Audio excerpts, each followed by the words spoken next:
4 of The Giver. Now let's remind ourselves in chapter 3, Jonas's father brought home a new child to take care of called Gabriel because he's not developing enough and they don't want him to be released. And so Jonas and Lily, his sister, are looking at her, and Jonas realizes that he has pale and light eyes, unlike everyone else in the community that has dark eyes. Lily talks about that she wants to be a birth giver, who gives birth as her job, and her mother says that's a terrible job to have. And at the end of the chapter, Jonas is a little bit confused and a little bit weirded out by the baby that has eyes like him. Chapter 4. Jonas rode at a leisurely pace, at a relaxing pace on his bike, glancing at the bike sports beside the buildings to see if he could spot Asher's, his best friend. He didn't often do his volunteer hours with his friend because Asher frequently fooled around and made serious work a little bit difficult. But now, with 12 coming so soon and the volunteer hours ending, it didn't seem to matter. The freedom to choose where to spend those hours had always seemed a wonderful luxury to Jonas, something nice. Other hours of the day were so carefully regulated. He remembered when he had become an 8, as Lily would do shortly, and had been faced with that freedom of choice. The 8s always set out on their first volunteer hour a little nervously, giggling, smiling, and staying in groups of friends. They almost invariably did their hours on recreation duty first, helping with the younger ones in a place where they still felt comfortable.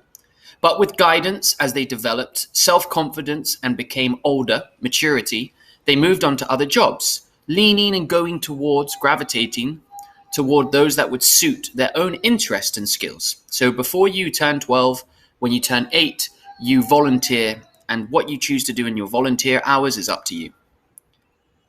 A male 11 named Benjamin had done his entire nearly 4 years in the rehabilitation center, working with citizens who had been injured. It was rumored that he was as skilled now as the rehabilitation directors themselves, and that he had even developed some machines and methods to hasten and make rehabilitation better.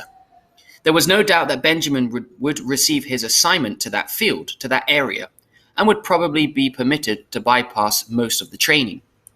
Jonas was impressed by the things Benjamin had achieved. He knew him, of course, since they had always been group mates, but they had never talked about the boy's accomplishments, because such a conversation would have been awkward for Benjamin.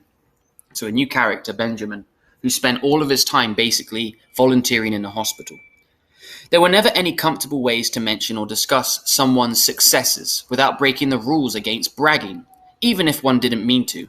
It was a minor rule, rather like the rudeness, punishable only by gentle chastisement, which means being told off. But still, better to steer clear of an occasion governed by a rule which would be so easy to break. So another rule. You're not allowed to show off. You're not allowed to say how good you are at things in this society, in this community. The area of dwellings, of houses behind him, Jonas rode past the community structures, hoping to spot Asher's bicycle parked beside one of the small factories or office buildings. He passed the childcare center where Lily stayed after school and the play areas surrounding it. He rode through the central plaza and the large auditorium where public meetings were held. Jonas slowed and looked at the name tags on the bicycles lined up outside the nurturing center. Then he checked those outside food distribution. It was always fun to help with the deliveries, and he hoped he would find his friend there so that they could go together on the daily rounds, carrying the cartons of supplies of food into the dwellings, the houses of the community. But he finally found Asher's bicycle, leaning, as usual, instead of upright in its port, as it should have been, at the House of the Old, which you can imagine is where the old people stay. There was only one other child's bicycle there, that of a female 11 named Fiona. Jonas liked Fiona. She was a good student, quiet and polite, but she had a sense of fun as well. And it didn't surprise him that she was working with Asher today. He parked his bicycle nicely and neatly in the port beside theirs and entered the building. "Hello, Jonas," the attendant at the front desk said. She handed him the sign-up sheet and stamped her own official seal beside his signature. All of his volunteer hours would be carefully regulated, tabulated, looked at the Hall of Open Records. Once long ago, it was whispered among the children, and 11 had arrived at the ceremony of 12 only to hear a public announcement that he had not completed the required amount of volunteer hours and would, therefore, not be given his assignment. He had been permitted an additional month in which to complete the hours, and then given his assignment privately with no applause, no celebration. A disgrace, something terrible that clouded his entire future. So it's really important that they volunteer. They have to volunteer a certain amount of hours. It's good to have some volunteers here today, the attendant told him. We celebrated a release this morning, and that always throws the schedule off a little, so things get backed up. She looked at a printed piece of paper, a sheet. Let's see, Asher and Fiona are helping in the bathing room. Why don't you join them there? You know where it is, don't you? Jonas nodded, thanked her, and walked down the long hallway. He glanced into the rooms on either side. The old people, were sitting quietly, some visiting and talking with one another, others doing handwork and simple crafts, making things. A few were asleep. Each room was comfortably furnished, the floors covered with thick carpeting. It was a serene and slow-paced place, unlike the busy centers of manufacture and distribution where the daily work of the community occurred. So it's a nice, relaxing old people's house. Jonas was glad that he had, over the years, chosen to do his hours in a variety in many different places so that he could experience the differences. He realized, though, that not focusing on one area meant he was left with not the slightest idea, not even a guess, of what his role, assignment, or job would be. He laughed softly. Thinking about the ceremony again, Jonas? He teased himself. But he suspected that with the date so near, probably all of his friends were thinking about it too. He passed a caretaker walking slowly with one of the old in the hall. "Hello, Jonas," the young uniformed man said, smiling pleasantly. The woman beside him, whose arm he held, was hunched over as she shuffled along in her slippers. She looked toward Jonah and smiled, but her dark eyes were clouded and blank. He realized she was blind. She couldn't see. He entered the bathing room with its warm, moist air and scent of cleansing lotions. It smells like cleaning. He removed his tunic, hung it carefully on a wall hook, and put it on the volunteer smock that was folded on a shelf. "Hi, Jonas," Asher called from the corner where he was kneeling beside a tub. Jonas saw Fiona nearby at a different tub. A tub is like a bath. She looked up and smiled at him, but she was busy, gently washing a man who lay in the warm water. Jonas greeted them and the caretaking attendants at work nearby. Then he went to the row of padded lounging chairs where others of the old were waiting. He had worked here before. He knew what to do. "Your turn, Larissa," he said, reading the name tag on the woman's robe, so everyone has their name on their clothes as well. "I'll just start the water and then help you up."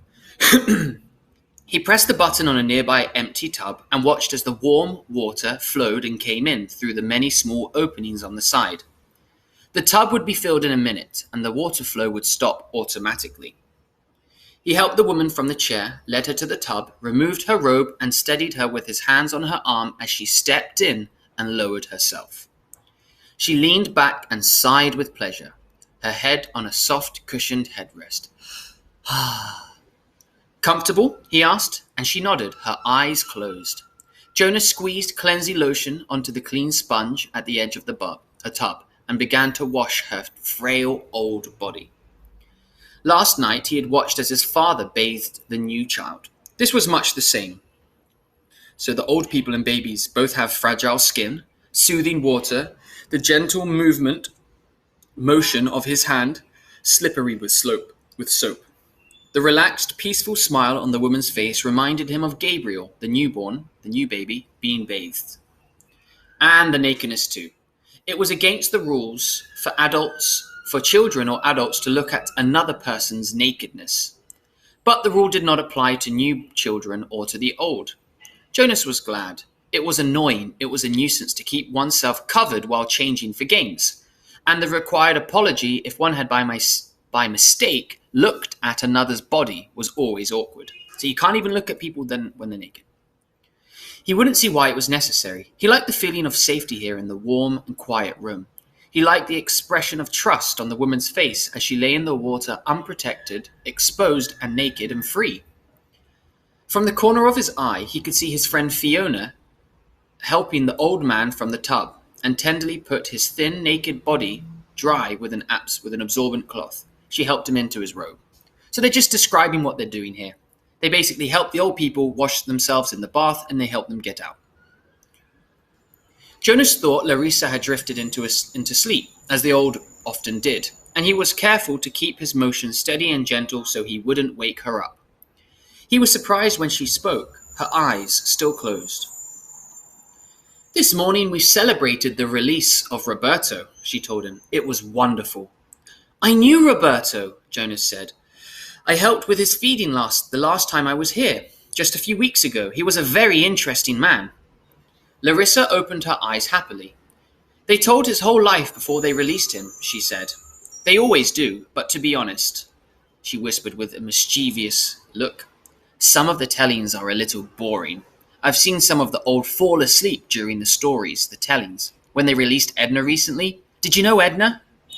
Jonas shook his head. He couldn't recall or remember anyone named Edna.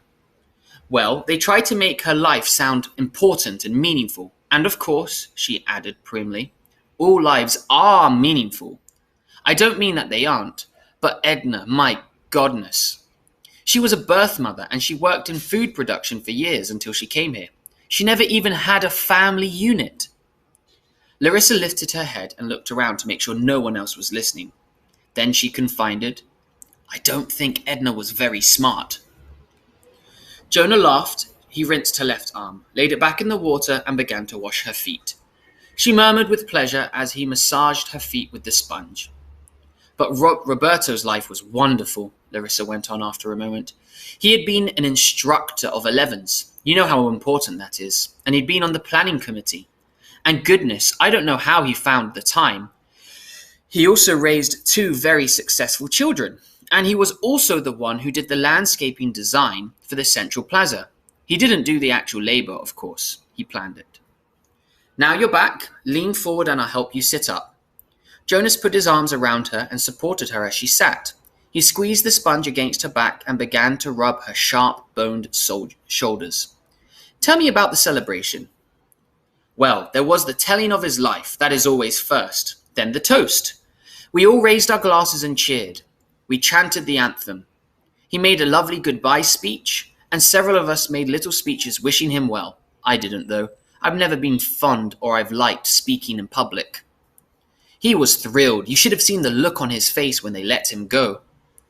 Jonas slowed the strokes of his hand on her back thoughtfully. "Larissa," he asked, "what happens when they make the actual release? Where exactly did Roberto go?" She lifted her bare, wet shoulders in a small shrug. I don't know. I don't think anybody does except the committee. He just bowed to all of us and then walked, like they all do, through the special door in the releasing room. But you should have seen his look. Pure happiness, I would call it." Jonas grinned. "I wish I'd been there to see it." Larissa frowned. "I don't know why they don't let children come. Not enough room, I guess. They should make larger, the releasing room." "Well, we'll have to suggest that to the committee. Maybe they will study it," Jonas said slyly, and Larissa chortled with laughter. "Right," she hooted, and Jonas helped her from the tub. So this chapter just tells us a little bit more about the type of person Jonas is, that he's riding on his bike looking for his friend Asher. Asher is working at the old people home, helping the old people take care of themselves, with a girl that he likes. And Jonas goes to help and speaks to this old lady Larissa, where they talk about releasing a man named Roberto. Because he's old enough, he gets released from the community. But no one actually knows what happens to these people. They go through a door and they leave. I guess we'll find out more. That's the end.